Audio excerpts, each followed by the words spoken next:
So you and Christopher got back just a few months ago from your last holiday, and sort of starting with that, where have you both gone away and felt completely at ease? So we go away a lot, as you know, like he works in travel as well. So every opportunity we get, we tend to go somewhere. But a few standout places that we've been together, San Francisco stands out as one of them. It's probably, you know, the most LGBTQ plus friendly city in the States, in my opinion. Cape Town as well, and ordinarily people might think of like Africa as a whole and think, you know, it's not very good. Quite unfriendly or... but actually South Africa is the most LGBTQ plus friendly country in Africa. Is it? Yeah, it was like the 5th country to legalise gay marriage, like 20 years ago. Oh my gosh, that was before the UK, wasn't it? Way before the UK, Wow, okay. So yeah, they're really progressive. Yeah. And also Santorini, like within Europe, like Greece is great anyway, but Santorini was like an excellent break that we had together. So, I mean, I've never had to think like this, so I think it'd be really good for both myself and the listeners.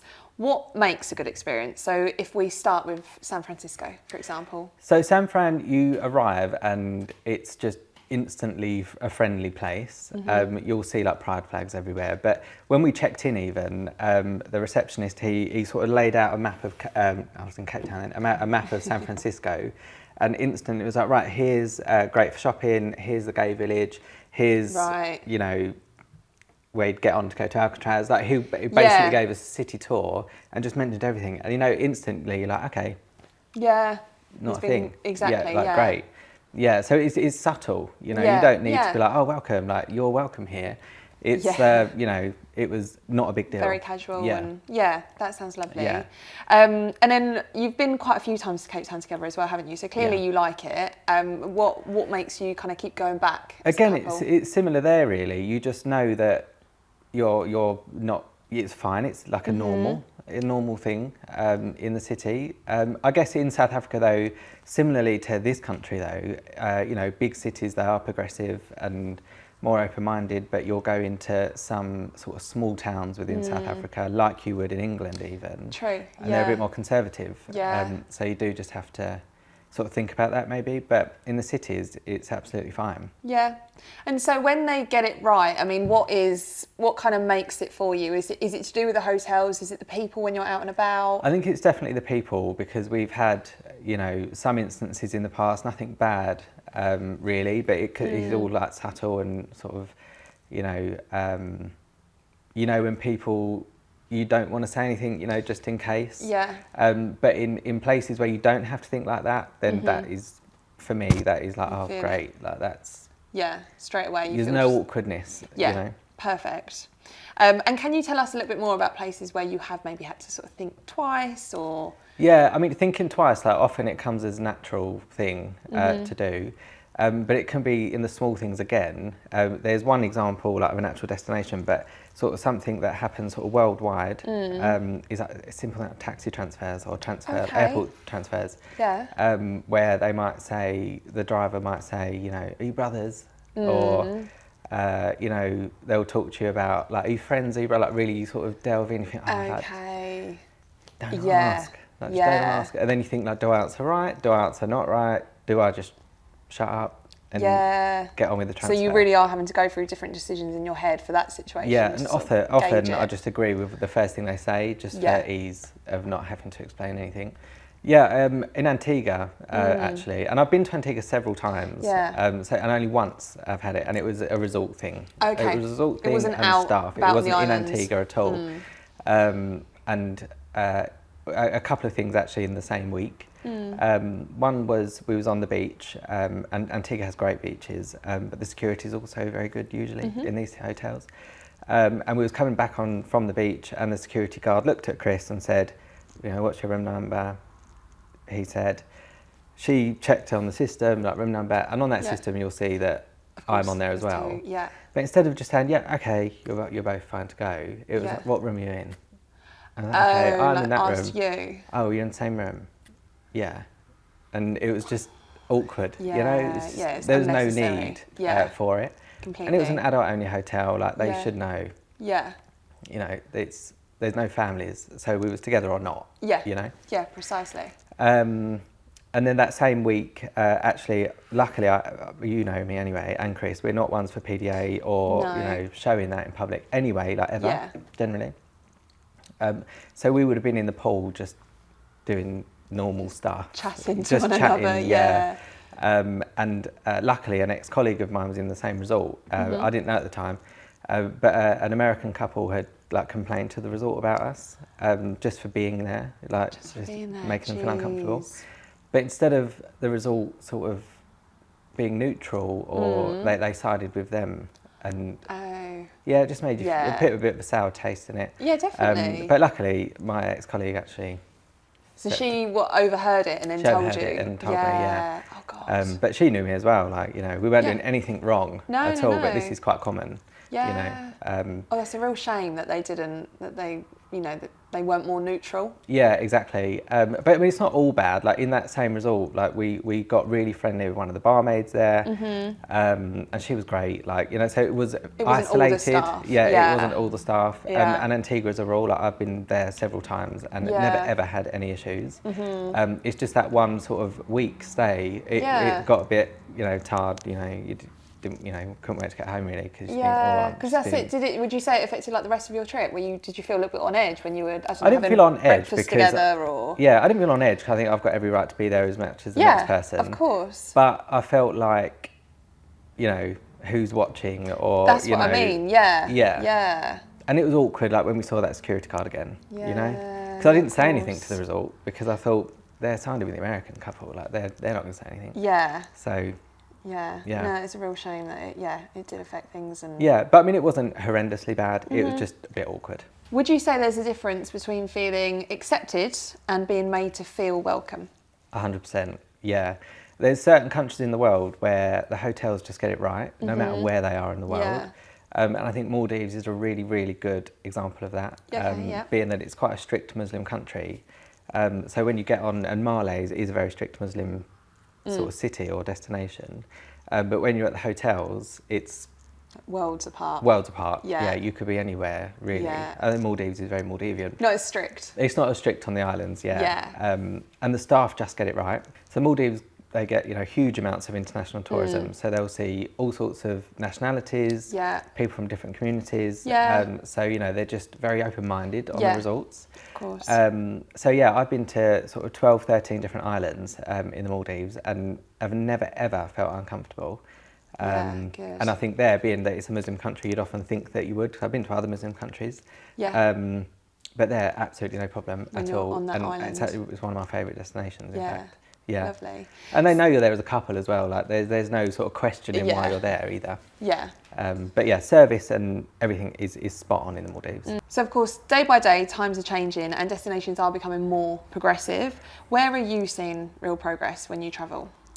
I think progress is behavioural as well, because on paper in a lot of places it's like the Caribbean, for example. Yeah. A lot of them on paper it's illegal. Yeah. But actually in reality, in St Lucia, it was very gay friendly. Yeah. So we didn't have, you know, we just felt instantly at ease Yeah. with people within the resort. So I think on paper, maybe not so progressive in a lot of places. Yeah. But it's behavioural, definitely. Okay. And you find, you know, it's on telly, you know, I don't like that bit. So would you say it's more of a feeling that you have when you're there? Yeah, it's more of a feeling that I have. Rather yeah, than definitely. the paper side of Yeah. things, like you've said. Yeah. Yeah, and it's definitely the people in the resort, you know. Yeah. It's just more accepted nowadays to be part of the LGBTQ plus community. Yeah. Yeah, so it's definitely behavioural. And, you know, I've been to different places within Africa, like Botswana, for example, where, you know, politically it's quite stable, but on paper it's still not LGBTQ plus friendly, or, you know, it's not legal. But staff are excellent. Yeah. There's no questions asked. Yeah. You know. Yeah. So it's more of a Good. feeling, definitely. Okay. And would you say it makes you more intentional when you're choosing your next holiday destination? For me, absolutely not. Okay, yeah. No, I don't let it stop me from going anywhere. So why do you say for me? Like, what do you mean by that? Like, I think because it's personal. Yeah. You know, people have been through different things in the past, Yeah. different experiences that might put them off from going to different destinations. Mm-hmm. But for me, like, I've worked in travel since I was 17. Chris has worked in travel for, like, I don't know, 16, 17 years, like Yeah. the same. So we've never let it stop us from going anywhere. It does maybe, I have to adapt maybe to how we might act together in certain places. Like we've been to, you know, certain areas where we, you know, we don't act coupley or uncoupley, but it's just an awareness. Yeah. But no, I definitely wouldn't let it stop me from going anywhere. I think what I would do is go where I want to go, and then maybe look at what the local customs and laws are, just to see what, if I had to be aware of anything. Of course, More than anything. And so if we had a same-sex couple walk into the shop now and ask you where you would recommend for them to travel to, is there a list of destinations you would I mean, it depends, doesn't it? We get that, we've had that question quite a lot from people. And I think honeymoons especially. But for me, I would have to go on the route of, you know, what is it you want to do first, rather than making it all around what's accepted, what's not accepted for the communities. Because, you know, ultimately it's about the experience that you'll get, hopefully, rather than being part of the LGBTQ plus community. And of course, wanting to go somewhere that is going to tick off the boxes what they want, for their interests. Because a lot of bucket list destinations on paper, they aren't so accepting, but they are. You know? In actual reality. So I definitely wouldn't let it affect anywhere where I travelled. And I guess if there are people though who perhaps do worry a little bit more about that, could you maybe give an example of a really good beach destination and perhaps a really good city as well?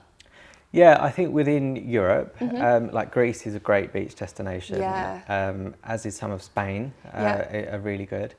But also, you know, you've got like Mexico is excellent for a beach if they want like all-inclusive beach, like a bit more tropical. Mauritius, cities, San Francisco is a great city. Yes, Cape Town is definitely a must visit. But also the Far East, like somewhere like Bangkok. And Thailand in general is another great destination as well. So you mentioned earlier about honeymoons, bucket list travel, and one of the activities for those kind of trips is a safari. You've mentioned about South Africa and Botswana. Have you been anywhere else in Africa on safari where you felt either at ease or not so at ease? Yeah, absolutely. I've been to Kenya, and again, I didn't feel uneasy at all. The experience was excellent, but I knew there that it was a bit more strict for the local customs and laws regarding LGBTQ plus rights. So I knew there that I could still enjoy everything and, you know, go day to day as normal, but to be just a little bit more wary and mindful about public displays of affection or just being together in certain ways, you know, in public. But I didn't have any problems or issues at all.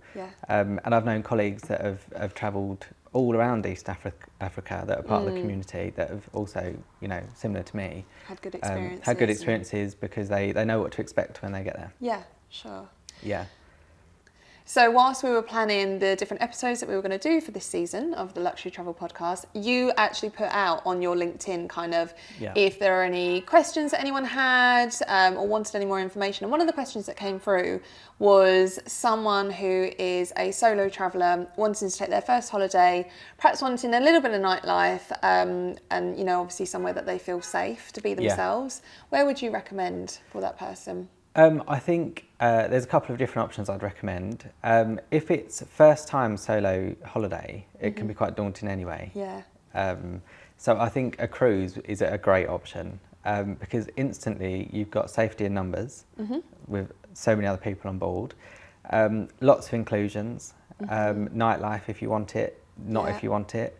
But also you can go worldwide and just get off day trips if you want them, if you don't want them. And you've still got that sort of safety net of being on board, surrounded by, you know, people. And so I think a cruise is number one, probably. Yeah, that's a good idea. But number two is a group escorted tour. And again, they can go worldwide. But you could, you know, select somewhere like Sydney or Australia and do sort of small tours around sort of city break or within Europe.